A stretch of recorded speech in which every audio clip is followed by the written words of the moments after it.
कृष्ण हरे हरे हरे राम राम राम हरे हरे। हरे कृष्ण कृष्ण कृष्ण हरे हरे हरे राम राम राम हरे हरे। हरे कृष्ण कृष्ण कृष्ण हरे हरे हरे राम राम राम राम हरे हरे। हरे कृष्ण कृष्ण कृष्ण हरे हरे हरे राम राम राम राम हरे हरे।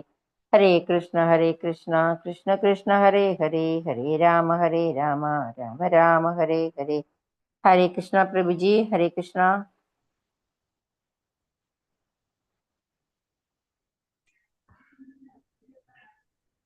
हरे कृष्ण।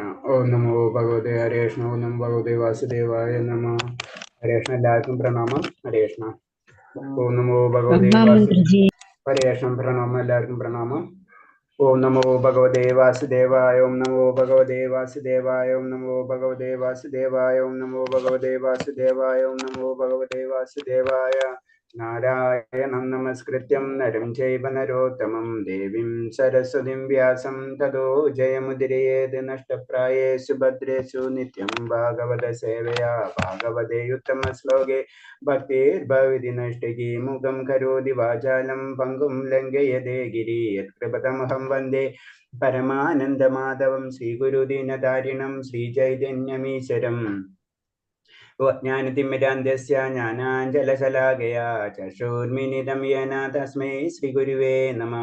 ശ്രീചൈതന്യമനോഭീഷ്ടം സ്ഥാപിതം യേന ഭൂതലേ സ്വയം രൂപകഥാ മഹ്യം ദദാതി സ്വഭാന്തികം വന്ദേഹം ശ്രീഗുരു ശ്രീയുതപദകമലം ശ്രീഗുരും വൈഷ്ണവാംശ ശ്രീരൂപം സാഗരജാതം സഹന രഘുനാഥാനിതം തം സജീവം സാദേവം സാവധൂതം പരിജനസഹിതം കൃഷ്ണചൈതന്യദേവം ശ്രീരാധാ കൃഷ്ണപാദാൻ സഹന ലളിത ശ്രീവിശാഖാനീം താം സാഹേ കൃഷ്ണ കരുണാ സിന്ധോ ദീനബിന്ദോ ജഗത്പദേ ഗോപേശ ഗോപിക കാന്ത രാധാ കാന്ത നമസ്തുതേ തപ്തകാഞ്ചന ഗൗരംഗീ രാധേ വൃന്ദാവനേശ്വരി വൃഷഭാനുസുതേ ദേവി പ്രണമാമി ഹരിപ്രിയേ വാഞ്ചാകൽപതരൂപേച്ഛ കൃപാസിന്ധിഭ്യേവ ച പതിനാം പാവിനേഭ്യോ വൈഷ്ണവേഭ്യോ നമോ നമഃ. നമോ വിഷ്ണുപാദായ കൃഷ്ണപ്രഷ്ഠായ ഭൂതലേ ശ്രീമതേ ഭക്തിവേദാന്ത സ്വാമിന്നിധി നാമിനേ നമസ്തേ സാരസ്വദേവേ ഗൗരവാണി പ്രചാരിണേ നിർവിശേഷ ശൂന്യവാദി പാശ്ചാത്യദേശധാരിണേ. ജയ ശ്രീ കൃഷ്ണ ചൈതന്യ പ്രഭു നിത്യാനന്ദ ശ്രീ അദ്വൈത ഗദാധര ശ്രീവാസാദി ഗൗരഭക്തവൃന്ദ. ഹരേ കൃഷ്ണ കൃഷ്ണ കൃഷ്ണ ഹരേ ഹരേ ഹരേ രാമ രാമ രാമ ഹരേ ഹരേ. ഹരേ കൃഷ്ണ. പ്രഭാത് കി ജയ. ഗുരുദേവ് കി ജയ. അനന്ത കോടി വൈഷ്ണവ ഭക്തർ കി ജയ. ഹരേ കൃഷ്ണ. എല്ലാവർക്കും പ്രണാമം. നമ്മളിന്ന് 10ാമത്തെ ശ്ലോകല്ലേ? ഹരേ കൃഷ്ണ.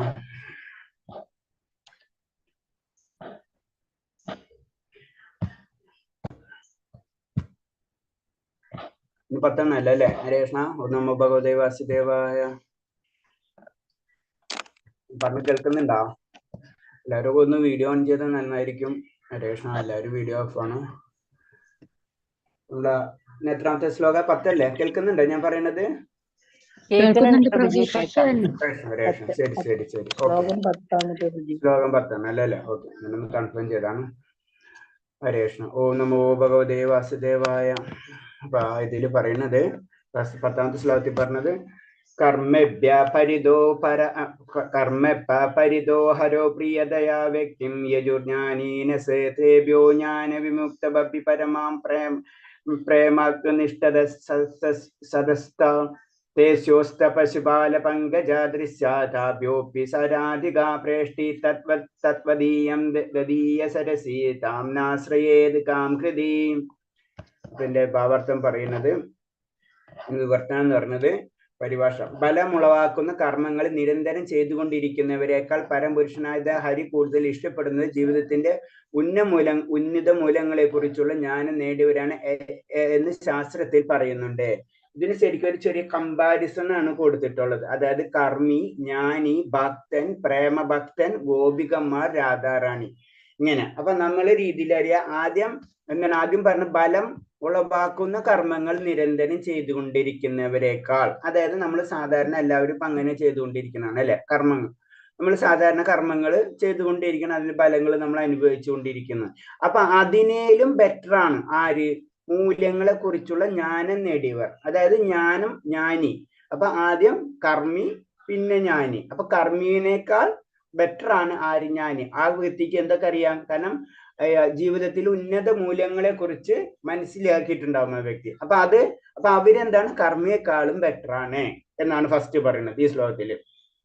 അതാണ് കർമ്മത്തെ പരിതോ ഹരോ പ്രിയതയ എന്ന് പറയുന്നത്. അതായത് ബലമുള്ളാക്കുന്ന കർമ്മങ്ങളൊക്കെ ചെയ്യുന്നവരെക്കാൾ ജ്ഞാനത്തിൽ മുന്നേറിയ വ്യക്തിയും യജുർ ജ്ഞാനീനിനസ് എന്ന് പറഞ്ഞു കഴിഞ്ഞാല് ജ്ഞാനത്തിൽ മുന്നേറിയവരാണ് ഏതിനേക്കാളും നല്ലത്?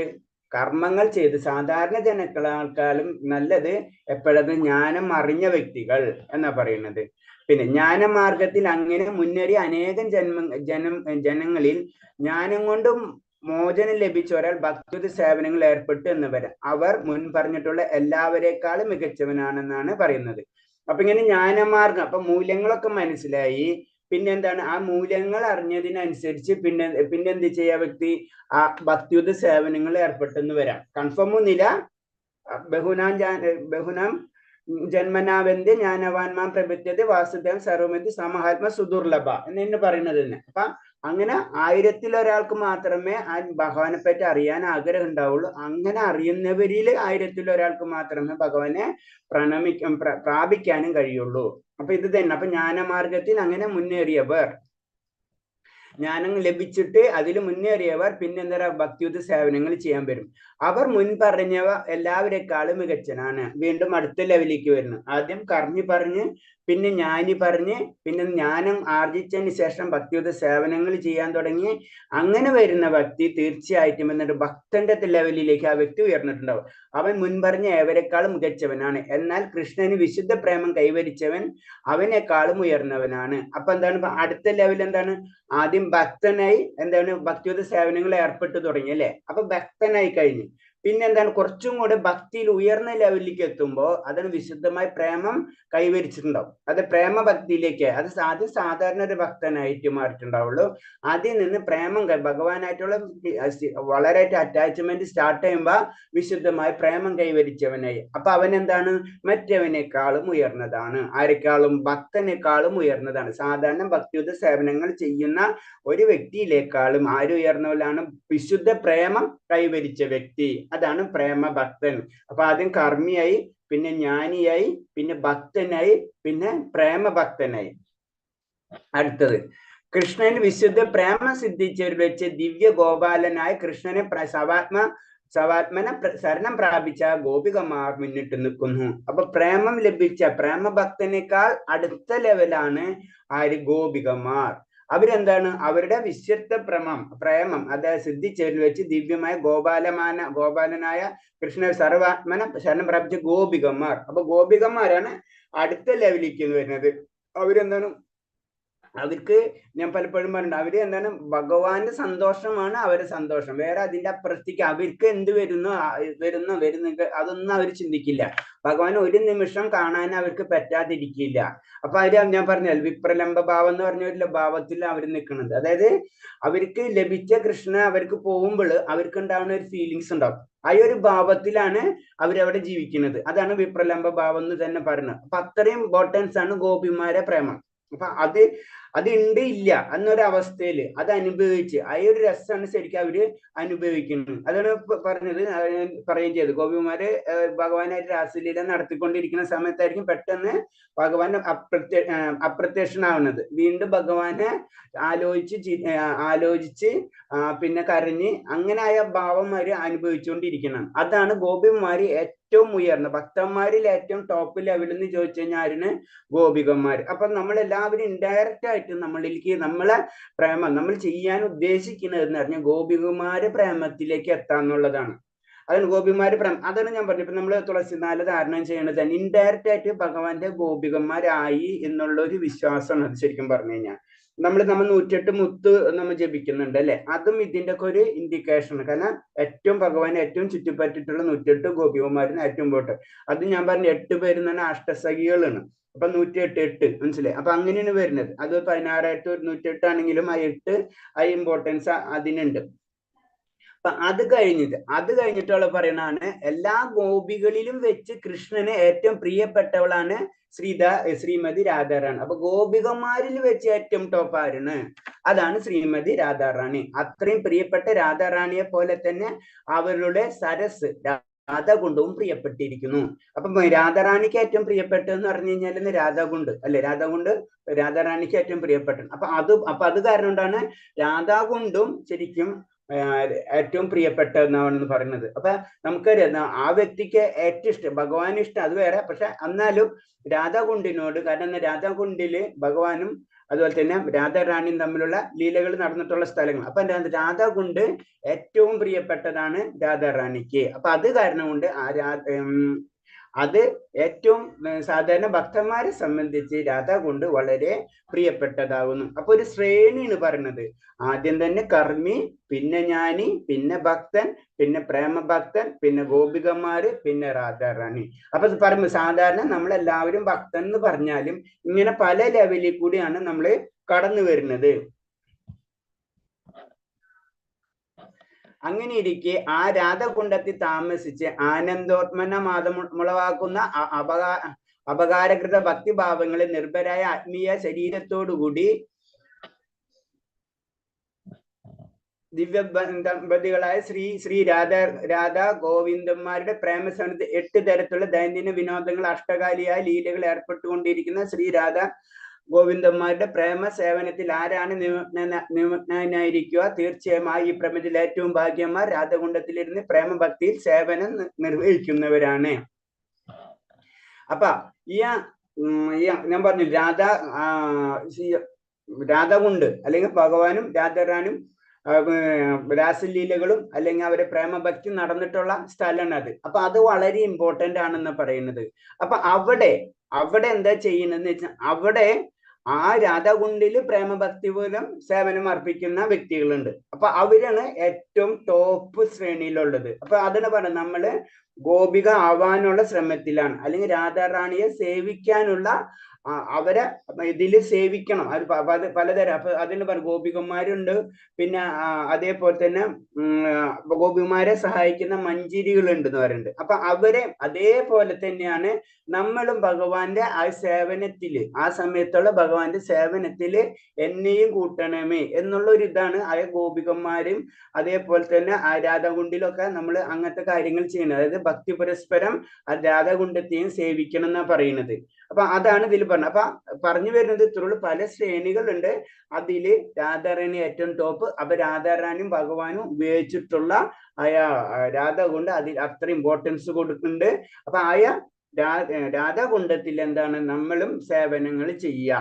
അപ്പൊ അതിനെ പ്രേമ പുരസ്കരം നമ്മളെ സേവന കർമ്മങ്ങൾ ചെയ്യുന്നതോടുകൂടി നമ്മൾ ഭക്തിയിലേക്കുള്ള ലെവല് കൂടിക്കൊണ്ടിരിക്കും. അതിന് വലിയ വലിയ ഭക്തന്മാര് അവിടെ പോണതും അവിടെ എന്താണ് സ്നാനം തന്നെ ചെയ്യാൻ പാടില്ല എന്നാ പറയുന്നത്. അത്ര ഇമ്പോർട്ടൻസ് ആണ് അതിന്റെ.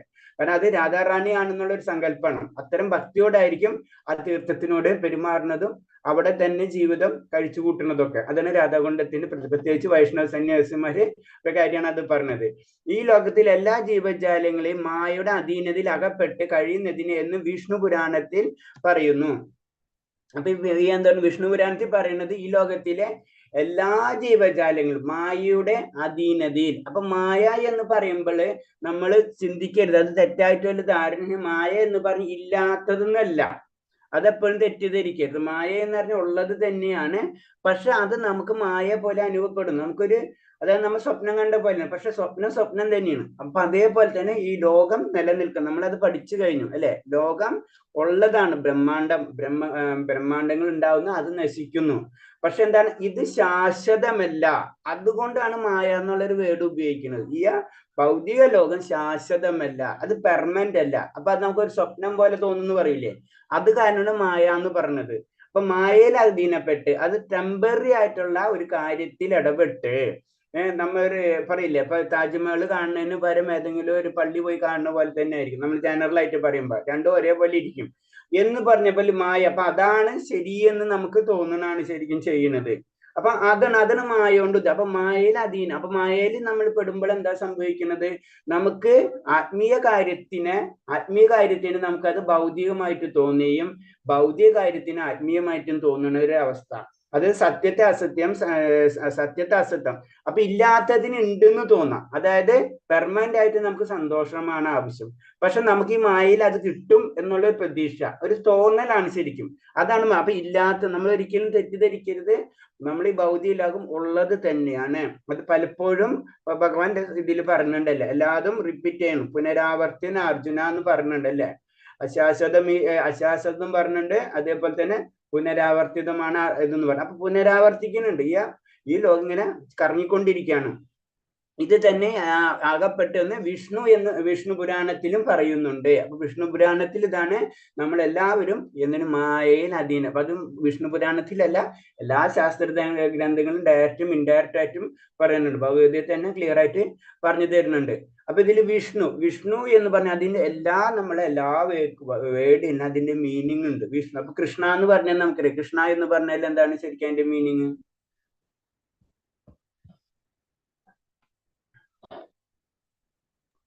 ആകർഷിക്കുന്നത് എന്നാണ് പ്രഭു. അതന്നെ, ആകർഷിക്കുന്നതാണ് കൃഷ്ണ എന്നുള്ളത്. അതുപോലെ വിഷ്ണു എന്ന് പറഞ്ഞ പദത്തിന് അർത്ഥമുണ്ട്. അറിയാം എന്താണെന്ന്?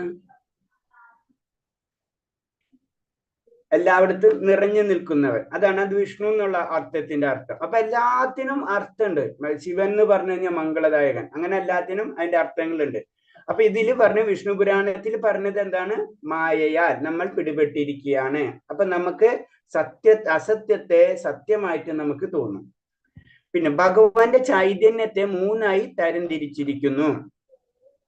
അപ്പൊ അത് നമുക്കറിയാം, നമ്മൾ പഠിച്ചിട്ടുള്ളതാണ് പലപ്പോഴായിട്ട്. ആത്മീയ ചൈതന്യം, തടസ്സ ചൈതന്യം, ഭൗതിക ചൈതന്യം. അപ്പൊ വേറെ രീതി പറഞ്ഞു കഴിഞ്ഞാൽ എന്താണ് ആത്മീയ ചൈതന്യം എന്ന് പറയുമ്പോ നമുക്ക് ആത്മീയ ചൈതന്യം ഏതാണ്?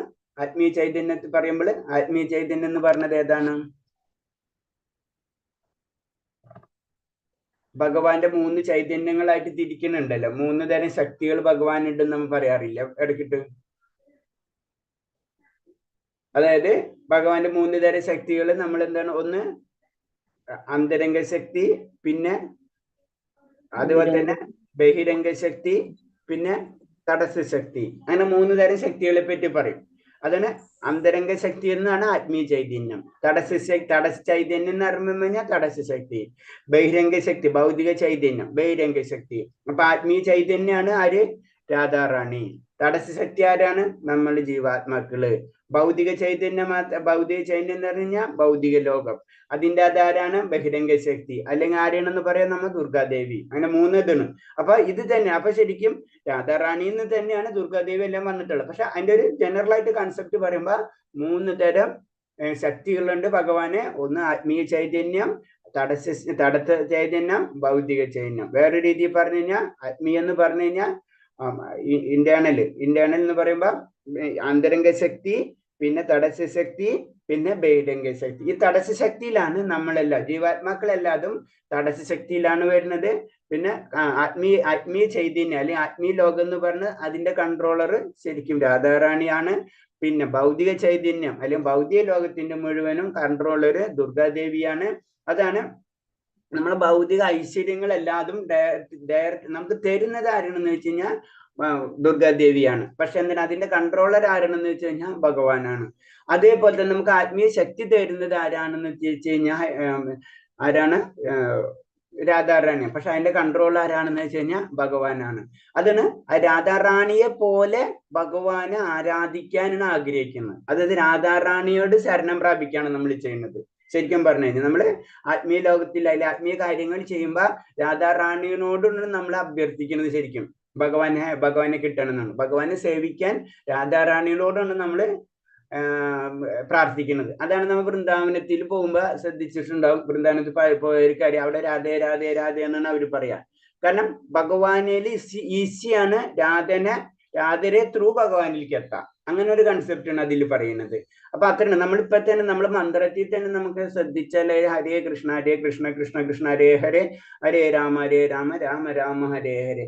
ഹരേ കൃഷ്ണ ഹരേ എന്നുള്ള വേർഡ് എത്ര പ്രാവശ്യമാണ് റിപ്പീറ്റ് ചെയ്തിട്ടുള്ളത് നമുക്ക് ശ്രദ്ധിച്ചാൽ അറിയാം. അപ്പൊ അതിന്റെ അർത്ഥം രാധ റാണിക്ക് അത്രയും ഇമ്പോർട്ടൻസ് ഉണ്ട് അതിന്. അപ്പൊ അത് കഴിഞ്ഞിട്ട് കൃഷ്ണന്റെ നാമം 4 പ്രാവശ്യമുള്ളൂ, അത് രാമന്റെ 4 പ്രാവശ്യമുള്ളൂ. 8 പ്രാവശ്യം ശരിക്കും ഹരേ ഹരേ ഹരേ ആരും നോക്കി കഴിഞ്ഞാൽ 16 നാമങ്ങളാണ് അതിലുള്ളത്. അപ്പൊ അത്രയും ഇമ്പോർട്ടൻസ് എന്തിനുണ്ട് രാധാറാണിക്ക് ഉണ്ട്. അപ്പൊ അതിന് അതിന് ലാസ്റ്റ് പറഞ്ഞത് രാധാറാണിയാണ് ആര് ശരിക്കും ഭഗവാന്റെ ഏറ്റവും വലിയ ഭക്ത. 17 താഴെയാണ് ഗോപിമാര്, 17 താഴെയാണ് പ്രേമഭക്തർ, 17 താഴെയാണ് ഭക്തർ, 17 താഴെയാണ് ജ്ഞാനി, 17 താഴെയാണ് കർമ്മി. അതാണ് അതിൽ പറഞ്ഞത്. അപ്പൊ ഭൗതിക ചൈതന്യെ തൃതീയ ശക്തിയായി പരിഗണിച്ചിരിക്കുന്നു. അപ്പൊ തൃതീയ ശക്തി എന്ന് പറഞ്ഞാൽ ത്രിഗുണങ്ങൾ. ഭൗതിക ചൈന്യത്തെ തൃതീയ ശക്തിയായിട്ട് പരിഗണിച്ചിരിക്കുന്നു. ഭൗതിക ചൈന്യത്തിൽ ജീവജാലങ്ങൾ ഇന്ദ്രിയ സുഖങ്ങൾക്ക് വേണ്ടി കഠിനമായി അധ്വാനിക്കുന്നു. അതാണ് നമ്മൾ ഈ ഭൗതിക ലോകത്തിൽ എന്താണ്, നമുക്ക് ഇന്ദ്രിയ സുഖങ്ങൾ നമ്മൾ വിചാരിച്ച നമുക്ക് കിട്ടൂല അല്ലെ. അതിനു വേണ്ടിയാണ് നമ്മൾ ഇങ്ങനെ ഇത്രയധികം ജോലികളും കാര്യങ്ങളും ഒക്കെ ചെയ്തുകൊണ്ടിരിക്കുന്നത്. അപ്പൊ അതിനു വേണ്ടി കഠിനമായിട്ട് നമ്മൾ ചെയ്യുന്നതാണ്. അത് മാമവംശ ജീവലോകം ഷഷ്ടിയന്ത്രാനി എന്ന് പറഞ്ഞതാണ്. വളരെയധികം ജീവജാലങ്ങൾ ഈ ഭൗതിക ലോകത്തിൽ വളരെ മനസ്സുൾപ്പെടെയുള്ള എല്ലാ ഇന്ദ്രിയങ്ങളും വെച്ചിട്ട് കഷ്ടപ്പെട്ടുകൊണ്ടിരിക്കുന്നു ഭഗവാൻ പറഞ്ഞു. എന്റെ അംശമാണ്, പക്ഷെ അവരെന്താണ് ഈ ഭൗതിക ലോകത്തിൽ വന്ന് മനസ്സുൾപ്പെട്ടുള്ള 6 ഇന്ദ്രിയങ്ങൾ വെച്ചിട്ട് അവർ കഷ്ടപ്പെട്ടുകൊണ്ടിരിക്കുന്ന പറയുന്നത്. അപ്പൊ അത്രയും അധികം കഠിനാധ്വാനങ്ങളാണ് നമ്മൾ ചെയ്തുകൊണ്ടിരിക്കുന്നത്. അത് നമ്മൾ എന്തിനു വേണ്ടി ചെയ്യണമെന്ന് നമുക്ക് അറിയണം കൂടിയില്ല. നമ്മൾ വിചാരിക്കുക, അതൊരു തോന്നല്, അതാണ് മായാശക്തിയുടെ പ്രത്യേകത. നമുക്കൊരു തോന്നലാണ് അതാണ് സന്തോഷമെന്ന്. ക്ഷീണേ പുണ്യം മർത്ത ലോക വിശന്തി. അതെന്താ പറയുന്നത്? കാരണം എന്താ വെച്ച് കഴിഞ്ഞാൽ നമുക്കറിയാം, നമ്മൾക്ക് നല്ല കാര്യങ്ങൾ ചെയ്ത് കഴിഞ്ഞാൽ, പുണ്യമായിട്ടുള്ള കാര്യങ്ങൾ ചെയ്തുകൊണ്ടിരുന്നു കഴിഞ്ഞാൽ, അപ്പൊ പുണ്യമായിട്ട് ചെയ്തുകൊണ്ടിരുന്നു കഴിഞ്ഞാൽ ഉയർന്ന ലോകങ്ങളിലേക്ക് നമ്മൾ എത്തും നമുക്കറിയാം. അങ്ങനെ എത്തി അത് കഴിഞ്ഞ് കഴിഞ്ഞാൽ അതിന്റെ പുണ്യത്തിന്റെ ആയത് കഴിയുമ്പോൾ പതുക്കെ വീണ്ടും നമ്മൾ ഭൗതിക ലോകത്തിലേക്ക് അല്ലെങ്കിൽ മർത്യ ലോകത്തിലേക്ക് തിരിച്ചു വരും. അതിന് ക്ഷീണ പുണ്യ മർത്യ ലോക വിശന്തി. കർമ്മികൾ സത്കർമ്മങ്ങളുടെ ഫലമായി സ്വർഗാദി ലോകങ്ങളിലേക്ക് പോകുമെങ്കിലും പുണ്യഫലങ്ങൾ ക്ഷയിക്കുമ്പോൾ വീണ്ടും ഈ ലോകത്തിലേക്ക് തന്നെ മടങ്ങി വരേണ്ടി വരുന്നു. അതാണ് അപ്പോഴാണ് പുനരജതി ജനനം പുനരജതി മരണം എന്ന് പറഞ്ഞിട്ട് നമ്മളിങ്ങനെ കറങ്ങിക്കൊണ്ടിരിക്കും. അപ്പൊ നമ്മൾ എന്താണ് നല്ല കർമ്മങ്ങൾ ചെയ്യണമൊക്കെ നല്ലതാണ്. പക്ഷെ എന്താ, നല്ല കർമ്മങ്ങൾ ചെയ്യുന്ന അങ്ങനത്തെ ലോകങ്ങളിലേക്ക് ചെന്ന് പെട്ടു. അവിടെ ചെന്നിട്ട് വീണ്ടും നമ്മൾ അതിന്റെ ആനന്ദമാണ് അനുഭവിക്കാൻ നിൽക്കുന്ന വെച്ചാൽ അത് നമ്മൾ വീണ്ടും തീർച്ചയായിട്ടും താഴത്തേക്ക് വരും. അവിടെ ചെന്നിട്ട് വീണ്ടും ഭക്തിയുത സേവനങ്ങളാണ് ചെയ്യണമെന്ന് വെച്ച് കഴിഞ്ഞാൽ കാരണം വീണ്ടും ഉയർന്ന ലോകങ്ങളിലേക്ക് പോവുകയും ചെയ്യും. അങ്ങനെ ഉയർന്ന ലോകങ്ങളിലേക്ക് ചെന്ന് ലാസ്റ്റ് എന്താണ്, അപ്പം സത്യലോകത്തിലേക്ക് എത്തുകയും പിന്നെ മഹാപ്രളയം സമയമാകുമ്പോൾ ഭഗവാനില് നമ്മൾ ലയിച്ചു ചേരാൻ ഭഗവാന്റെ ലോകത്തിലേക്ക് നമ്മൾ എത്തുകയും ലയിക്കുകയല്ല, ഭഗവാന്റെ ലോകത്തിലേക്ക് നമ്മൾ എത്തുകയും ചെയ്യും. അതാണ് അതിന്റെ ഒരു പ്രോസസ്സ് വരുന്നത് ശരിക്കും. വൈദിക ജ്ഞാനം ഇല്ലാത്ത കർമ്മം ചെയ്യുന്നവരെ വികർമ്മികൾ എന്ന് പറയും. അപ്പൊ വികർമ്മം അപ്പൊ നമ്മൾ പഠിച്ചിട്ടുണ്ട്, അകർമ്മം വികർമ്മം പിന്നെ അകർമ്മം വികർമ്മം കർമ്മം കർമ്മം അകർമ്മം വികർമ്മം ഒന്ന് പറഞ്ഞേ, ഒന്ന് റിപ്പീറ്റ് ചെയ്ത് മതാചാര്യ സുമാ മാതാജി ഒന്ന് പറഞ്ഞേ. അകർമ്മം വികർമ്മം സകർമ്മം സകർമ്മം സകർമ്മം സകർമ്മം കർമ്മം എന്നല്ലേ, സകർമ്മം എന്നല്ല, കർമ്മം എന്നല്ലേ, കർമ്മം വികർമ്മം സകർമ്മം തന്നെ പ്രഭു. സകർമ്മാണ് അല്ലെ, സംശയമാണ്. ഓക്കെ. അപ്പൊ 3 തരം കർമ്മങ്ങളെ പറ്റി പറയുന്നത്. അതിൽ വികർമ്മം എന്ന് പറയുന്നത് എന്താണ്, ശരിക്കും നമ്മള് വേദങ്ങളിൽ പറയാത്തതിന്റെ എഗണിസ്റ്റ് ആയിട്ട്, വേദങ്ങളിൽ പറഞ്ഞതിന്റെ നേരെ എഗണിസ്റ്റ് ആയിട്ട് ചെയ്യാം. അല്ലെങ്കിൽ നമ്മൾക്ക് എന്താ ചെയ്യേണ്ടതെന്ന് അറിയാത്ത ഒരു അവസ്ഥ, അതിനാണ് അങ്ങനെ ചെയ്യുന്ന കർമ്മങ്ങളെയാണ് വികർമ്മങ്ങൾ എന്ന് പറയുന്നത്. അപ്പൊ വൈദിക ജ്ഞാനത്തെ ആധാരമാക്കി കർമ്മം ചെയ്യുന്നവൻ വിഷ്ണുവിൽ നിന്ന് അനുഗ്രഹം നേടുന്നതിന് വേണ്ടി അനുഷ്ഠിക്കുന്നവരാണ്. അപ്പൊ എന്നാൽ കർമ്മം എന്ന് പറയുമ്പോൾ അതിപ്പോ പറഞ്ഞ എനിക്കിതൊരു ഡൗട്ട് ഉണ്ട്, അത് കുഴപ്പമില്ല, വീട് അങ്ങോട്ടുണ്ട് മാറിപ്പോയാണ്. അപ്പോ അതില് ശരിക്കും നമ്മൾ ചെയ്യേണ്ടത് എന്താണ്, അത് വൈദിക വിജ്ഞാനം അനുസരിച്ചുള്ള കാര്യങ്ങൾ നമ്മൾ ചെയ്യണം. അല്ല അതല്ല ചെയ്യുന്ന വെച്ച് നേരെ ഓപ്പോസിറ്റ് ആയിട്ടാണ് ചെയ്യുന്നത് വെച്ച് കഴിഞ്ഞാല് അവരെ പറയുന്നതാണ് അവർ വികർമ്മികൾ എന്ന് പറയും. എന്താണ് വൈദിക ഗ്രന്ഥങ്ങളിൽ പറഞ്ഞിട്ടുള്ള അനുഷ്ഠാനങ്ങൾ പറഞ്ഞിട്ടുള്ള അത് നേരെ ഓപ്പോസിറ്റ് ചെയ്യുക, അല്ലെങ്കിൽ അവരിഷ്ടത്തിന് ചെയ്യുക, അതിനെ വികർമ്മികൾ എന്ന് പറയും. വേദങ്ങൾ അനുസരിച്ച് കർമ്മം ചെയ്യുന്നവർ കർമ്മികളെക്കാൾ ഉയർന്നവരും കൃഷ്ണന് പ്രിയപ്പെട്ടവരാകുന്നു. അപ്പൊ ആദ്യം നമ്മൾ പറഞ്ഞു കർമ്മി എന്ന് പറഞ്ഞു അല്ലെ. അപ്പൊ കർമ്മികളെക്കാളും ബെറ്റർ ആണ് വേദങ്ങൾക്കനുസരിച്ച് കർമ്മം ചെയ്യുന്നവൻ. അവൻ കർമ്മികളെക്കാളും ബെറ്റർ ആണ്. അതിന് കർമ്മയോഗം എന്ന് വേണമെങ്കിൽ നമുക്ക് അതിന് മുഴുവനായിട്ടില്ലെങ്കിൽ കുറച്ചെങ്കിലും നമുക്ക് പറയാൻ പറ്റും. അപ്പൊ കർമ്മം ചെയ്യാന്ന് പറഞ്ഞാൽ വേദങ്ങളനുസരിച്ച് ചെയ്യുമ്പോൾ എന്താണ്, അപ്പോഴാണ് അവൻ എന്താണ് ഓട്ടോമാറ്റിക് ആയിട്ട് ഉന്നത ലോകങ്ങളിലേക്ക് കടക്കാനുള്ള കാര്യങ്ങൾ കിട്ടും. അവനറിയാം നല്ലത് ഏത് തെറ്റാണെന്ന് ഏതാണെന്ന് അറിയാം. അപ്പൊ അവൻ അതിനനുസരിച്ച് പ്രവർത്തിക്കാൻ തുടങ്ങും. ഇങ്ങനെ സകാമ കർമ്മത്തോടുകൂടി ബന്ധപ്പെടുന്നത് കൊണ്ട് മരണശേഷം വീണ്ടും സകാമ കർമ്മം, ശരി അതാണ് സകാമ കർമ്മം. ഇങ്ങനെ സകാമ കർമ്മത്തോട് ബന്ധപ്പെടുന്നത് കൊണ്ട് മരണശേഷം വീണ്ടും ഭൗതിക ശരീരം സ്വീകരിക്കേണ്ടി വരുന്നു. അപ്പൊ സകാമ കർമ്മം എന്ന് പറഞ്ഞത് എന്താണ്, നല്ല കർമ്മങ്ങൾ. അപ്പൊ എന്താണ് അത്, ആ കർമ്മം കൊണ്ട് ചെയ്തു കഴിഞ്ഞാല്, ആ കർമ്മങ്ങളിൽ ചെയ്തു കഴിഞ്ഞാല് നമ്മൾ ഓട്ടോമാറ്റിക് ആയിട്ട് ഭഗവാന്റെ അല്ല ഭൗതിക ലോകം, അതായത് ഉന്നത ലോകങ്ങളിലേക്ക് പോവും. അത് കഴിഞ്ഞിട്ട് തിരിച്ച് വീണ്ടും നമ്മൾ താഴ്ത്തിക്ക് വരും. അതാണ് ആ കർമ്മത്തിന്റെ പ്രത്യേകത. വേദങ്ങൾ അനുസരിച്ചിട്ടുള്ള നമ്മൾ കർമ്മം ചെയ്യണം. ഇവർക്ക് ഉയർന്ന ലോകങ്ങളിൽ ദേവശരീരമോ വേറെ ഏതെങ്കിലും വിശിഷ്ടമായ സ്ഥാനത്തിലെത്തി ഭൗതിക സുഖങ്ങൾ അനുഭവിക്കാം. അപ്പൊ ഉയർന്ന, അത് വേദങ്ങളിൽ പറഞ്ഞിട്ടുള്ള അസകാമ കർമ്മം. അപ്പൊ വേദങ്ങളിൽ അനുസരിച്ച് നമ്മൾ ചെയ്തു കഴിഞ്ഞു കഴിഞ്ഞാൽ നമുക്ക് അതിനനുസരിച്ചുള്ള ഗുണങ്ങൾ ലഭിക്കുകയും അതിനനുസരിച്ച് ഉയർന്ന ലോകത്തിലേക്ക് നമുക്ക് പോകുകയും ചെയ്യും. അവിടെ നമുക്ക് സുഖങ്ങൾ അനുഭവിക്കാം. സുഖങ്ങൾ എന്ന് പറയുമ്പോൾ അവിടെയും ഭൗതികത തന്നെയാണ്. ഇവിടത്തെ സുഖം പോലെ ആയിരിക്കില്ല അവിടുത്തെ സുഖം എന്ന് പറഞ്ഞു. ഇപ്പൊ നമ്മളെ രീതിയിൽ പറഞ്ഞ അമേരിക്കയിലെ സുഖമല്ല ഇന്ത്യയിലത്തെ സുഖം, ജനറൽ ആയിട്ട് പറയുമ്പോൾ. അപ്പൊ അവിടുത്തെ രീതി വ്യത്യാസമുണ്ട്. അപ്പൊ അവിടെ വേറൊരു പ്ലസ് പോയിന്റ് എന്ന് പറഞ്ഞത് അവിടെ ആത്മീയ കാര്യങ്ങൾക്ക് കൂടുതൽ ചെയ്യാനുള്ള ഇത് കിട്ടും നമുക്ക്. നമ്മൾ അത്രയും പരിശുദ്ധിയായിട്ടാണ് നമ്മൾ ആത്മീയ ലോകത്തിലേക്ക്, ഭൗതിക ലോകത്തിൽ തന്നെ ഉയർന്ന ലോകത്തിലേക്ക് കടക്കുമ്പോൾ നമുക്ക് ആ കടക്കണമെങ്കിൽ തന്നെ എന്താണ്, നമുക്ക് കുറച്ച് പരിശുദ്ധി. അപ്പൊ സാധാരണ നമ്മളെ സാത്വിക ഗുണത്തിൽ നിന്ന് കുറച്ചും കൂടി ഉയർന്ന ലെവലിലേക്ക് നമുക്ക് എത്തിയിട്ടുണ്ട്. ദൈവിക ഗുണങ്ങൾ നമ്മുടെ കയ്യിൽ വന്നിട്ടുണ്ടാവും. അതാണ് ദേവലോകത്ത് നമ്മൾ ജനിക്കുന്നത് അല്ലെ. അപ്പൊ അവിടെ ചെന്നാലും നമുക്ക് വീണ്ടും അവിടെ ഭയങ്കരധികം സൗകര്യങ്ങൾ വീണ്ടും കിട്ടുകയാണ് ചെയ്യുന്നത്. ഇപ്പൊ ഇവിടെ നമുക്ക് ഇപ്പൊ സിമ്പിൾ ആയിട്ട് നമ്മൾ ചിന്തിച്ചാൽ അറിയാം, നമുക്ക് കമ്പാരിറ്റീവ് മറ്റുള്ളവരിൽ നിന്ന് കുറച്ചും കൂടെ ബെറ്റർ ആയിട്ടുള്ള ഒരു ലൈഫ് സ്റ്റൈൽ ഉള്ളത് കാരണം കൊണ്ടാണ് നമുക്ക് കൂടുതൽ ഭഗവാന്റെ കാര്യങ്ങൾ ചെയ്യാൻ പറ്റുന്നത് അല്ലെ, ജനറൽ ആയിട്ട് പറയുന്നത്. ഭക്തി വേറെ. അപ്പൊ എന്താണ് അല്ല, അപ്പൊ അതിന് ഒരു എക്സാമ്പിൾ ഞാൻ പറഞ്ഞു കേട്ടിട്ടുള്ളതാണ്. അതായത് നമ്മുടെ വിവേകാനന്ദ സ്വാമിയുടെ അടുത്ത്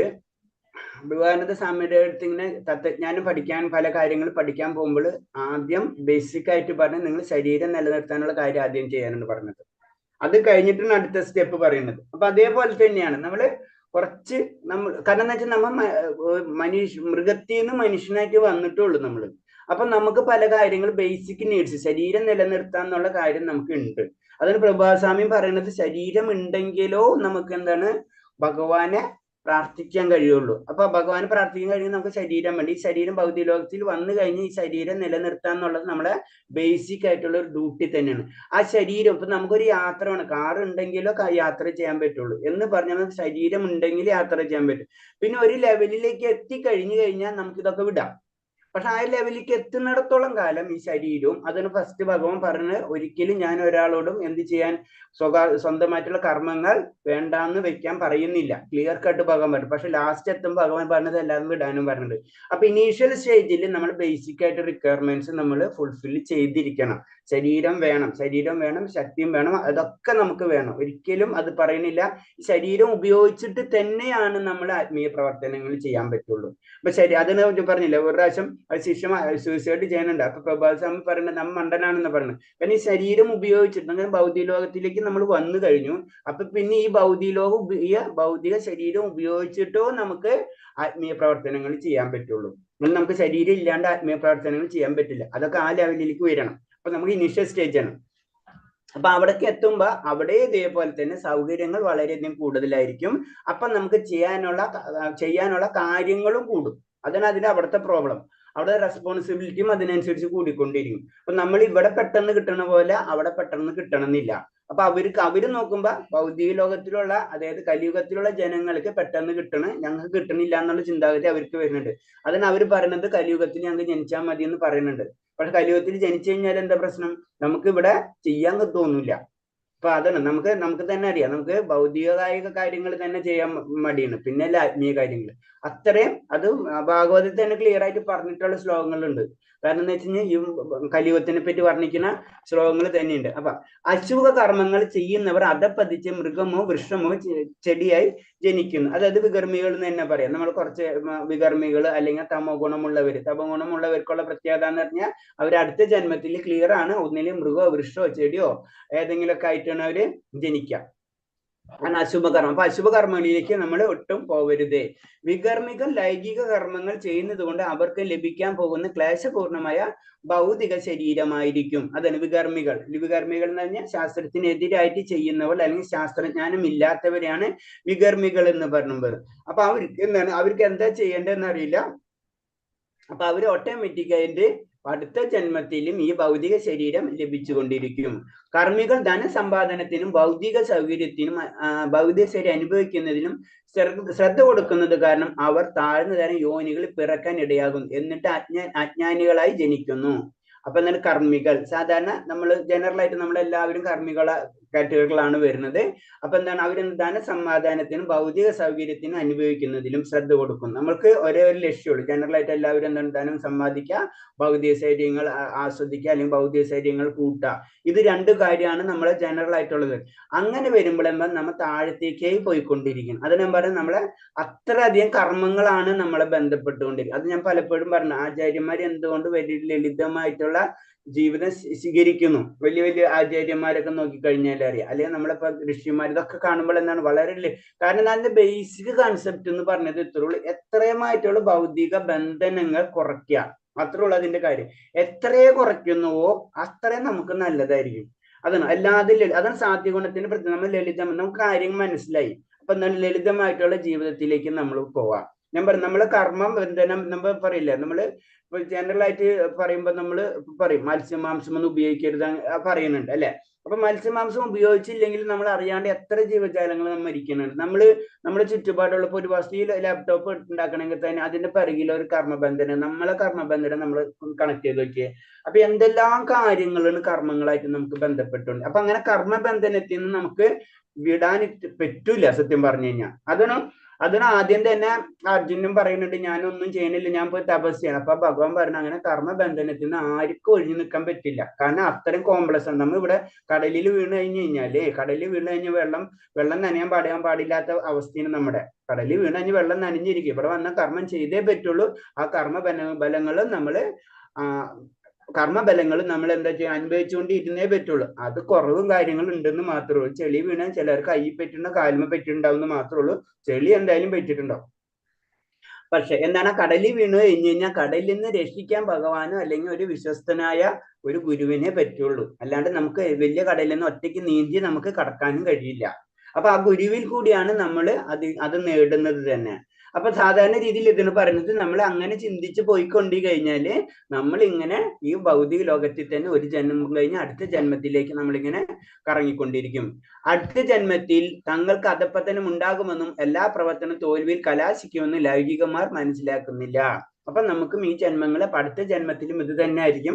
ചിലപ്പോൾ കുറച്ച് താഴ്ന്നതായിരിക്കും, ചിലപ്പോൾ കുറച്ച് ഉയർന്നതായിരിക്കും. ഇത്രയുള്ള വ്യത്യാസം. ഇതിങ്ങനെ കറങ്ങിക്കൊണ്ടിരിക്കും. അപ്പൊ നമ്മളത് 3 ത്രിഗുണങ്ങളില് ഭഗവതിയിൽ ക്ലിയർ ആയിട്ട് പഠിക്കുന്നുണ്ട്. 3 ഗുണത്തിന്റെ വ്യത്യാസം. രജഗുണക്കാർക്ക് എന്തായിരിക്കും സംഭവിക്കുക, അവരുടെ സ്വഭാവം എന്തായിരിക്കും.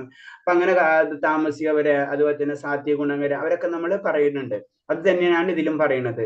ദശസഹസ്ര കണക്കിന് ആൾക്കാർക്കിടയിൽ ആത്മസാക്ഷാത്കാരം ലഭിച്ച വ്യക്തിയെ ജ്ഞാനി എന്ന് പറയുന്നു.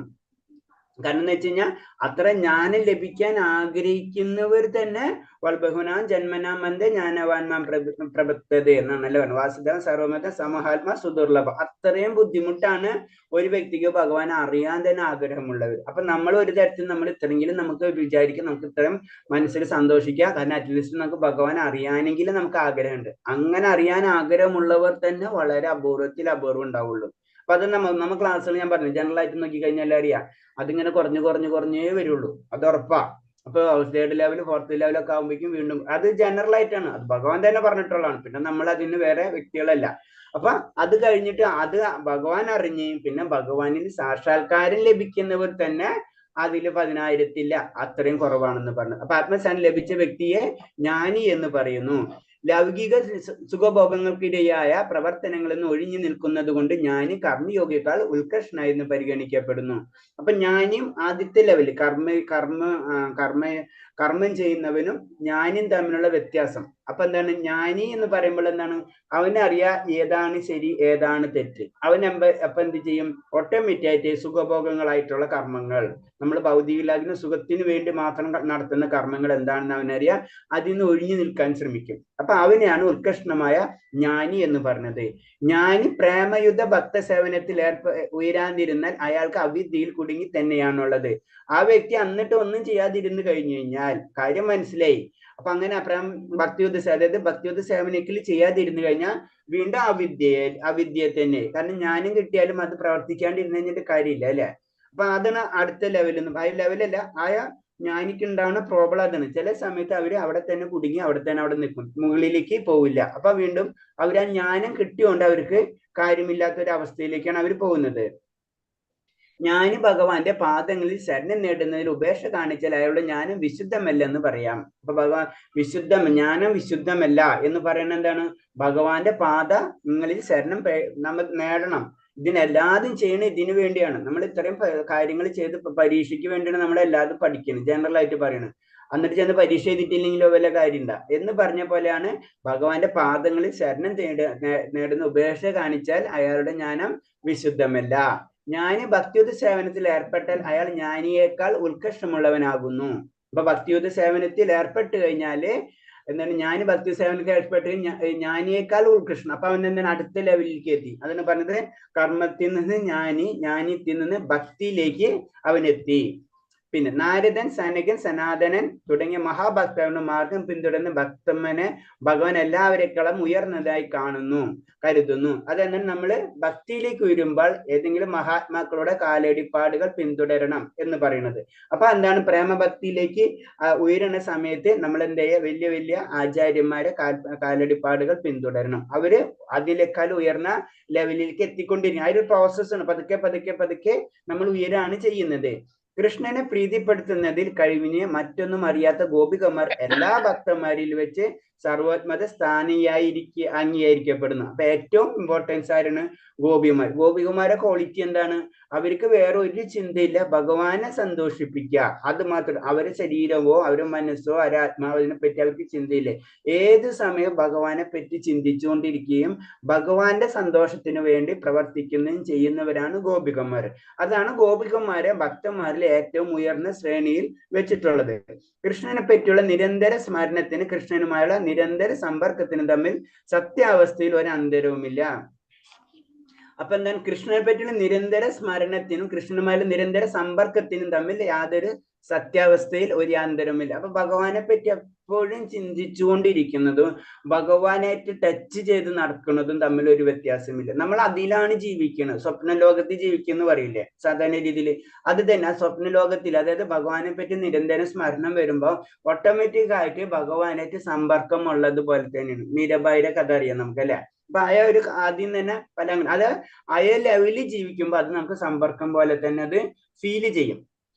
ഗോപികളിൽ വെച്ച് ശ്രീമതി രാധാറാണിയുടെ സ്ഥാനം സർവോത്തമമാണ്. രാധാറാണി പ്രേമഭക്തി സേവനത്തെ അതിശയിപ്പിക്കാൻ ആർക്കും സാധ്യമല്ല. അപ്പൊ അതാണ് ഭക്തിയിലെ ഏറ്റവും ടോപ്പ് ആരാണെന്ന് വെച്ച് കഴിഞ്ഞാൽ രാധാറാണിയാണ്. അപ്പൊ രാധാറാണി എന്ന് പറയും, അതിന് ശരിക്കും മഹാപ്രഭു ആയിട്ട് ചൈതന്യ മഹാപ്രഭു എന്ന് പറഞ്ഞത് രാധാറാണിയുടെ തന്നെ ഇൻകാർണേഷൻ ആണ്, അല്ലെങ്കിൽ ആ ഒരു അവതാരം എന്ന് നമുക്ക് പറയാം. അത് എന്ത് പറഞ്ഞ ഭഗവാന് ശരിക്കും ഭക്തൻ എങ്ങനെയാണെന്ന് അറിയാം. അങ്ങനെ രാധാറാണി എങ്ങനെയാണ് ഭഗവാനെ സ്നേഹിക്കണമെന്ന് ഭഗവാൻ അറിയാൻ വേണ്ടി, അല്ലെങ്കിൽ ആ രസം, മാധുര്യ രസം എങ്ങനെയാണ് അത് അനുഭവിക്കുകയാണ് ശരിക്കും രാധാറാണിയിലൂടെ ഭഗവാൻ ചെയ്യുന്നത്. അതാണ് അതിന്റെ ഒരു വേറെ ലെവലിൽ നമ്മൾ പറയുമ്പോൾ. അപ്പൊ രാധാറാണി ഭാവം മനസ്സിലാക്കാൻ വേണ്ടി ശ്രീകൃഷ്ണ ഭഗവാൻ ശ്രീ ചൈതന്യ മഹാപ്രഭുവായി അവതരിച്ചു. അതാണ് ആ ഭാവം മനസ്സിലാക്കാൻ വേണ്ടിയാണ് ശ്രീകൃഷ്ണ ഭഗവാൻ ശ്രീ ചൈതന്യ മഹാപ്രഭുവായിട്ട് അവതരിക്കുന്നത് തന്നെ.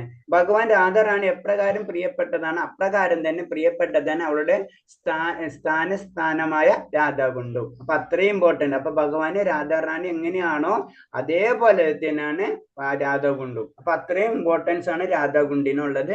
അതാണ് രാധാകുണ്ട് വൈഷ്ണവ ഭക്തന്മാരിൽ ഏറ്റവും ഇമ്പോർട്ടന്റ് ആയിട്ടുള്ള ഒരു സ്ഥലം രാധാകുണ്ടിന് കൊടുത്തിട്ടുള്ളത്. അവിടെ തന്നെയാണ് ശ്യാംകുണ്ടും ഉള്ളത്. നമ്മളിപ്പോ ഇവിടെ സന്ദർശിച്ചവർക്കറിയാം രാധാകുണ്ടും അതേപോലെ തന്നെ ശ്യാംകുണ്ടും തൊട്ടടുത്ത് തന്നെയാണ്. അപ്പൊ അത് നമുക്ക് വിചാരിക്കും, നമ്മൾ അവിടെ കൊണ്ട് കാണിക്കുമ്പോൾ ചിലപ്പോൾ നമ്മൾ വിചാരിക്കും ഇത് രാധാകുണ്ടാണ് ശ്യാംകുണ്ട്, നമുക്ക് മനസ്സിലാവില്ല. ഹരേ കൃഷ്ണ. നമുക്ക്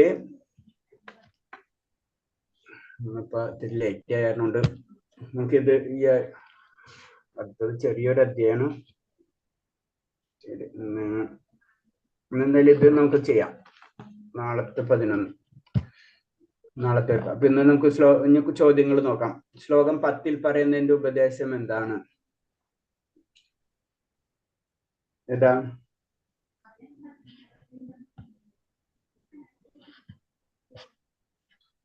കൃഷ്ണ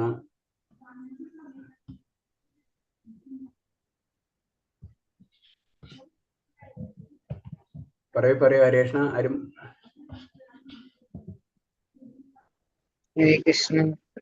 ഹരേഷ്ണ ആരില്ലേ?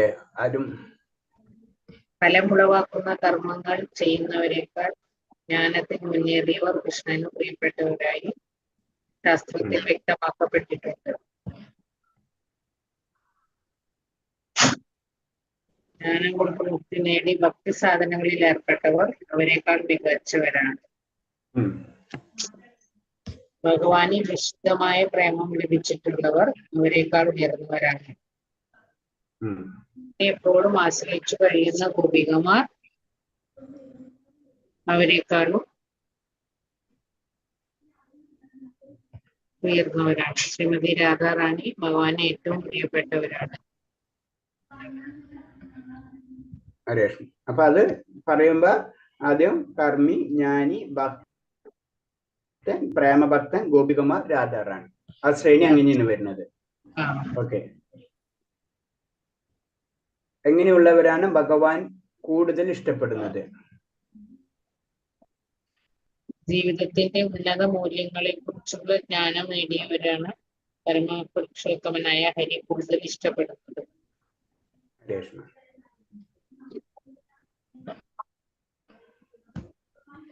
അങ്ങനെയുള്ളവരാണ് ഭഗവാൻ കൂടുതൽ ഇഷ്ടപ്പെടുന്നത്. പിന്നെ 3 തരം ചൈതന്യം. ആത്മീയ ചൈതന്യം, തടസ്ഥ ചൈതന്യം, ഭൗതിക ചൈതന്യം. അതെ, അതൊന്നും കൂടെ ഒന്ന് പറഞ്ഞ്. ഭൗതിക ചൈതന്യം എന്ന് പറഞ്ഞാൽ എന്താണ്?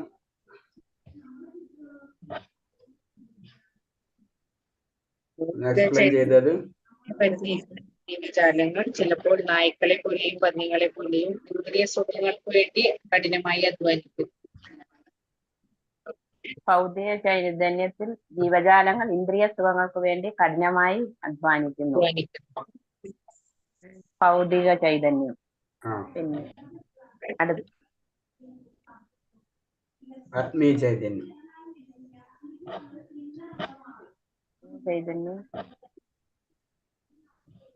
ആത്മീയ ചൈതന്യത്തിന് എന്താ പറയുന്നത് ശരിക്കും? ആത്മീയ ചൈതന്യം എന്ന് പറഞ്ഞത് ആരെയാണ് പ്രതിനിധീകരിക്കുന്നത്?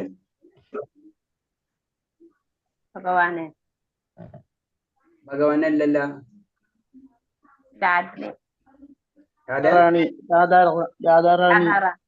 രാധാറാണിയുടെ. ഹരേ കൃഷ്ണ. പിന്നെ അടുത്തത് ഭൗതികതയിൽ ആരെയാണ് പ്രതിനിധീകരിക്കുന്നത്? ഭൗതികത ദുർഗാദേവി.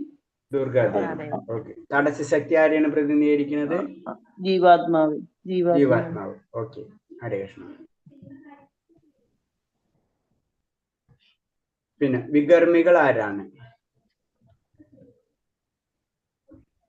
വികർമ്മികള് വൈദികജ്ഞാനം ഇല്ലാതെ കർമ്മം ചെയ്യുന്നവർ. വൈദികജ്ഞാനം ഇല്ലാതെ കർമ്മം ചെയ്യുന്നവരാണ് വികർമ്മികൾ എന്ന് പറയുന്നത്. അല്ലെങ്കിൽ അതിനെ ചിലര് നേരെ ഓപ്പോസിറ്റ് ചെയ്യുന്നവര് നമ്മൾ വികർമ്മികൾ എന്ന് പറയും. അശുഭ കർമ്മങ്ങൾ ചെയ്യുന്നവർക്ക് എന്താണ് സംഭവിക്കുന്നത്?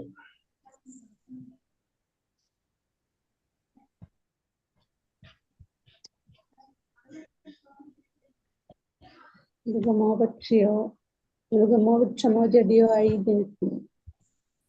എന്താ? അശുഭ കർമ്മങ്ങൾ ചെയ്യുന്ന അധപ്പതിച്ച് മൃഗമോ വൃക്ഷമോ ചെടിയോ ആയി വീണ്ടും ജനിക്കുന്നു. വൃക്ഷമോ ചെടികളൊക്കെ ആയിട്ട് മൃഗങ്ങളൊക്കെ ആയിട്ട് മാറുക അവര്. പിന്നെ ക്ഷീണേ പുണ്യം മർത്തിലക വിശന്തി എന്നത് എന്താണ്? വിശദീകരിക്കുക. സൽക്കർമ്മങ്ങളുടെ പുണ്യഫലങ്ങൾ അവസാനിക്കുന്നതോടുകൂടി ഈ കർമ്മികൾ വീണ്ടും മർത്യലോകത്തിലേക്ക് അതായത് മുക്തി ലോകത്തിലേക്ക് വീണ്ടും ജനിക്കും. വീണ്ടും വരും. അപ്പൊ നമ്മ പുണ്യകർമ്മങ്ങളൊക്കെ ചെയ്ത് കഴിഞ്ഞാൽ നമ്മൾ പുണ്യലോകത്തിലേക്ക് പോകും, അല്ലെങ്കിൽ ഉന്നതമായ ലോകങ്ങളിലേക്ക് പോവുകയും അവിടെ നിന്ന് നമ്മൾ താഴത്തേക്ക് വീണ്ടും തിരിച്ചെത്തുകയും ചെയ്യും. അടുത്തത്, ഒരാളുടെ ജ്ഞാനം വിശുദ്ധിയല്ലെന്ന് പറയുന്നത് എപ്പോൾ?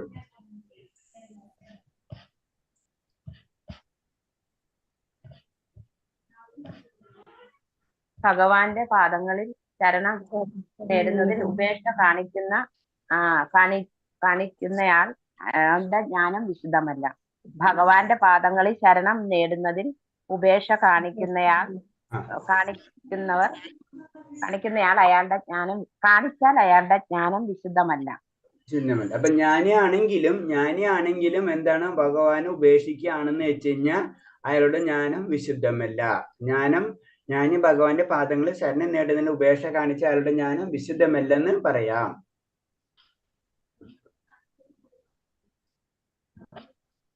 അടുത്ത ശ്ലോകം, അടുത്ത ചോദ്യത. ഒരു വ്യക്തിയെ ജ്ഞാനവിമുക്ത ഭക്തി പരമൻ എന്ന് വിശേഷിപ്പിക്കുന്നപ്പോ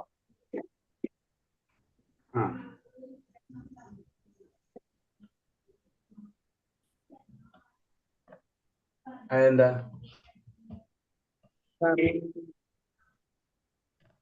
രേഷ്ണ,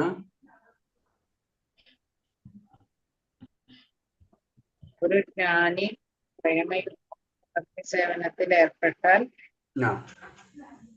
ഒട്ടും താമസിയാതെ സാധാരണ ജ്ഞാനിയേക്കാൾ കൂടുതൽ കൃഷ്ണവനായി തീരും. അങ്ങനെ പുരോഗമിച്ച ഒരു ജ്ഞാന വിമുക്ത ഭക്തി പരമൻ എന്ന് വിശേഷിച്ചിരിക്കുന്നു. അതെ, കാരണം എന്ന് വെച്ച് കഴിഞ്ഞാൽ അടുത്ത ലെവല് ഭക്തിയില് ജ്ഞാനി ആയി കഴിഞ്ഞിട്ട് കാര്യമില്ല, ജ്ഞാനിയിൽ നിന്ന് അടുത്ത ലെവലിലേക്ക് അയാൾ ഉയരണം. അപ്പോഴാണ് നമ്മളെ വിമുക്ത ഭക്തി പരമൻ എന്ന് പറയുന്നത്.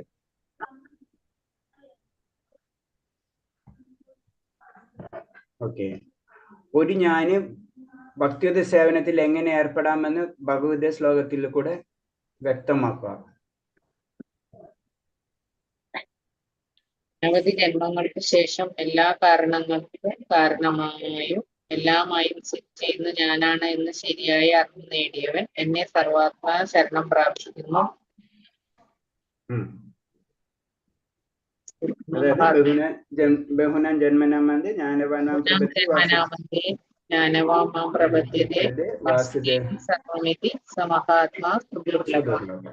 അങ്ങനെ അവർ ചെയ്യുന്നത് അത്ര മഹാത്മാക്കൾ വളരെ ദുർലഭമാണെന്നും കൂടെ ഭഗവാൻ പറഞ്ഞിട്ടുണ്ട്.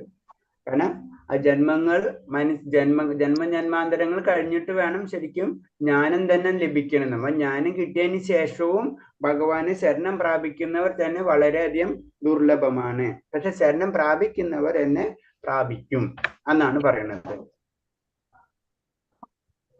പിന്നെ കൃഷ്ണ പ്രേമം സമർത്ഥമായി വിളങ്ങുന്ന ഭക്തരിൽ ഗോപികമാരാണ് ഉന്നതർ എന്ന് പറയാൻ കാരണം?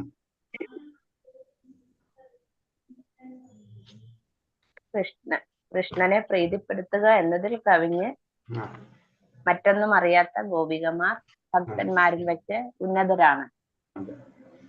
അവർക്ക് വേറൊന്നും അറിയില്ല. കൃഷ്ണനെ പ്രീതിപ്പെടുത്തുക എന്നതിൽ കവിഞ്ഞ് മറ്റൊന്നും അറിയാത്ത ഗോപിമാർ അല്ലെ. അപ്പൊ അവര് ഒരിക്കലും ഭഗവാനെ സന്തോഷം അത് മാത്രം, അതിന് പറഞ്ഞ ഭക്തിയില് നമ്മൾ പലപ്പോഴും പറയുമ്പോൾ ഭഗവാനെ സന്തോഷിപ്പിക്കുക, ഭഗവാന്റെ സേവനങ്ങൾ ചെയ്യുക. അതായത് വൈഷ്ണവർ ഭക്തര് ആ ട്രാക്കിലാണ് പോണത്. അത് ഗോപികമാര് എന്താ ചെയ്യാൻ ഉദ്ദേശിക്കുന്നത് അത് തന്നെയാണ് ശരിക്കും വൈഷ്ണവ ആചാര്യന്മാര്, ഏറ്റവും ടോപ്പിലുള്ള സന്യാസിമാര്. ഇപ്പൊ സനാതന ഗോസ്വാമി, സ്വരൂപ ഗോസ്വാമി, അവരൊക്കെ ആ ലെവലിലുള്ള ആചാര്യന്മാര്, അതിന് പ്രഭാസം, ഇവരൊക്കെ എന്ന് പറഞ്ഞെന്ന് വെച്ച് കഴിഞ്ഞാല് ഗോപികന്മാരെ മൈൻഡ് സെറ്റിലേക്ക് നമ്മൾ ഉയരാം. അതിനു വേണ്ടിയുള്ള പ്രവർത്തനങ്ങളാണ് ചെയ്യുന്നത്. അത് ഗോപികന്മാരെ ലെവലിലേക്ക് ഉയർന്നു കഴിഞ്ഞു കഴിഞ്ഞാൽ വേറൊന്നും ചിന്തയില്ല, ഭഗവാന്റെ മാത്രം ചിന്ത. അപ്പൊ വലിയ വലിയ ആചാര്യന്മാര്, വൈഷ്ണവ ഭക്തന്മാര് ഗോപികന്മാരെ ലെവലിലായിരിക്കും. അവർക്ക് എപ്പോഴും എന്താണ് ആനന്ദമായിരിക്കും. അപ്പൊ അതിൽ പറഞ്ഞിട്ടുണ്ട്, ഭഗവാനെ നേരിട്ട് കണക്ഷൻ ഇല്ലെങ്കിലും സ്മരണയിലൂടെ ആ സമ്പർക്കം അവര് സാധിച്ചുകൊണ്ടിരിക്കുകയാണ്. അപ്പോഴെന്താണ്, അപ്പൊ ഇൻഡയറക്റ്റ് ആയിട്ട് അവര് ആ ആനന്ദം അനുഭവിച്ചു കൊണ്ടിരിക്കുകയാണ്. നമുക്ക് തോന്നും വിരഹാണെന്ന്, പക്ഷെ അവര് വിരഹമല്ല ചെയ്യുന്നത്, അവര് ആനന്ദം തന്നെ, ആ വിരഹത്തിന്റെ ആനന്ദം അവര് അനുഭവിക്കുകയാണ് ചെയ്യുന്നത്. ഗോപികാരുമാരിൽ സർവ ഉത്തമ സ്ഥാനം ആരുടേതാണ്? എന്തുകൊണ്ട്? ശ്രീമതി രാധാറാണിയുടെ സ്ഥാനമാണ് സർവോത്തമം. സർവോത്തമത് രാധാറാണിയാണ് പറയുന്നത്. അതാണ്. അപ്പൊ ശരിക്കും അപ്പൊ ഏറ്റവും വലിയ ഭക്ത എന്ന് പറഞ്ഞു കഴിഞ്ഞാൽ ആരാണ്? ശ്രീമതി രാധാറാണിയാണ്. അതാണ് നമ്മ രാധാറാണിയോടാണ് നമ്മൾ ചോദിക്കുന്നത് ഭക്തി. നമ്മൾ ഭക്തി ചോദിക്കുന്നത് രാധാറാണി. അതിന് ഞാൻ പറയാം, നമ്മുടെ മന്ത്രത്തിൽ തന്നെ രാധാറാണിയുടെ മന്ത്രമാണ് ഏറ്റവും കൂടുതലുള്ളത്. ഹരേ കൃഷ്ണ എന്ന് പറയുമ്പോൾ ആ 8 മന്ത്രങ്ങള് ശരിക്കും രാധാറാണിക്കുള്ളതാണ്.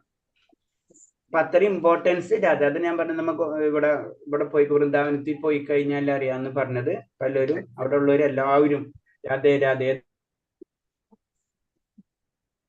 കടയിൽ പോയി കഴിഞ്ഞാൽ എന്തൊക്കെ പറഞ്ഞാൽ രാധേ രാധേ രാധേ എന്ന് പറയുള്ളത്, രാധേ. അപ്പൊ അതാണ് അതിന്റെ കാരണം. എല്ലാവർക്കും രാധാറാണിനോടാണ് ആഗ്രഹം. എന്തുകൊണ്ട് ആഗ്രഹം? രാധാറാണിയിൽ കൂടെ ഭഗവാനിലേക്ക് എത്താം. അതാണ് അടുത്ത ശ്ലോകം. ഈ ശ്ലോകത്തിൽ ശ്രീരൂപ ഗോസ്വാമി സമർപ്പിക്കുന്നത് എന്ത്?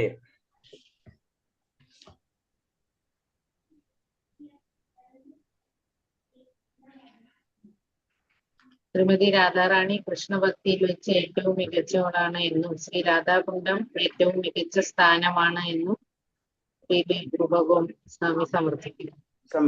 അത് രൂപഗോസ്വാമി പറഞ്ഞു നിർത്തുന്നത് ഏറ്റവും കൃഷ്ണ ഭക്തരിൽ വെച്ച് ഏറ്റവും പ്രിയപ്പെട്ടതെന്ന് പറഞ്ഞു കഴിഞ്ഞാൽ രാധാറാണിയാണെന്നും അതിൽ ഏറ്റവും പ്രിയപ്പെട്ടതെന്ന് വെച്ച് കഴിഞ്ഞാൽ രാധാകുണ്ഡമാണെന്നാണ് പറയുന്നത്.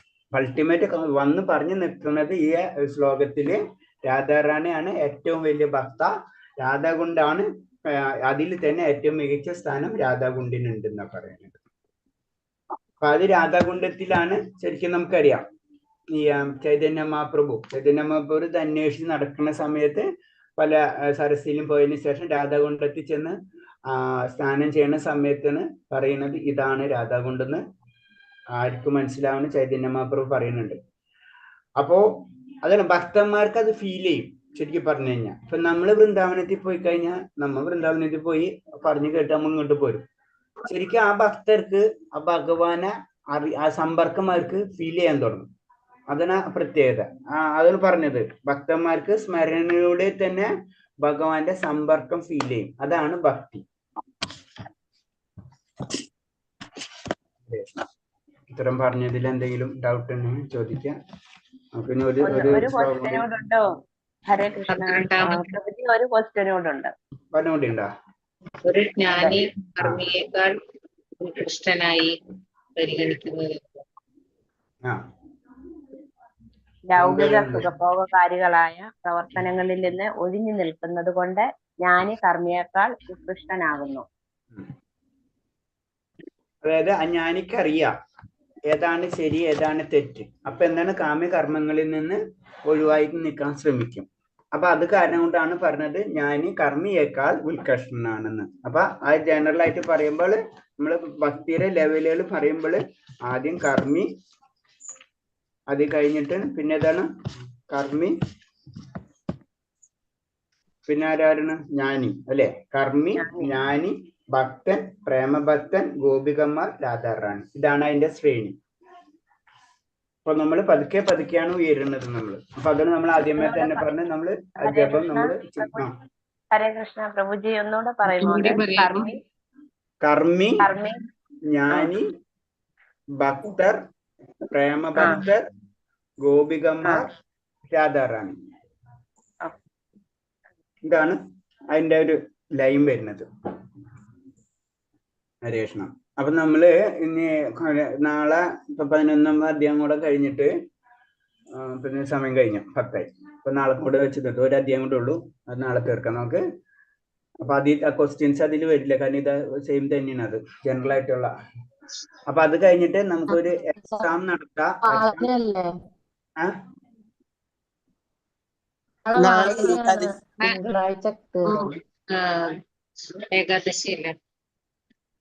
നാളെ ഏകദേശിയുടെ വായന. നാളെ ഏകദേശം വായനയല്ലേ? ഓക്കെ ശരി. അപ്പൊ മറ്റന്നാള് ഞാൻ സംസാരിക്കാം അതിനെ പറ്റി. അപ്പൊ ഓക്കെ, മൺഡേ നാളെ ഏകദേശം വായനയാണ്. എല്ലാവരും പങ്കെടുക്കണം കേട്ടോ. ശരി. വാഞ്ചകൽപരൂപച്ച കൃപാസിന്ധ്യാപച്ച പതിനാം ഭാവനഭി വൈഷ്ണവേഭ്യ നമോ ആനന്ദകോടി വൈഷ്ണവ ഭക്തർക്ക് ജയ പ്രവാദിക്ക് ജയ ഗുരുദേവ്ക്ക് ജയ. ഹരേ ഹരേ കൃഷ്ണ. കൃഷ്ണ ഹരേ പ്രണാമം. ഹരേ കൃഷ്ണ ഹരേ കൃഷ്ണ പ്രണാമം. എല്ലാവർക്കും ഹരേ പ്രണാമം. കൃഷ്ണ പ്രഭുജി ഹരേ പ്രണാമം.